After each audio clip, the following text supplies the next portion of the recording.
તો સુરતના મહુવામાં ઉકાઈ કાંકરાપાર યોજના હેઠળની નહેર આધુનિકરણ કામનું ખાતમુહૂર્ત કરવામાં આવ્યું છે।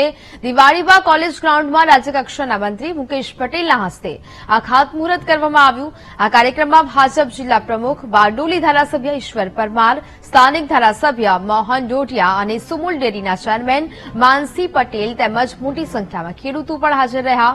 આ યોજનામાં 23 જેટલી કેનાલનું આધુનિકરણ કરવામાં આવશે, જેનો સીધો ફાયદો શેરડી, ડાંગર, શાકભાજી, આંબાવાડી જેવા રોકડિયા પાક લેતા ખેડૂતોને થશે।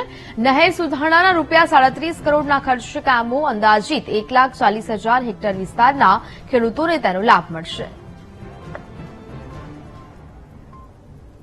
સુરત જિલ્લાના જમણા કાંઠા, ડાબા કાંઠાની અંદર આજે 3800 લાખ રૂપિયાના નહેર રિપેરિંગના કામો થવાના છે। દેશના વડાપ્રધાન નરેન્દ્રભાઈ મોદી સાહેબ તત્કાલ મુખ્યમંત્રી હતા ત્યારે આ સમગ્ર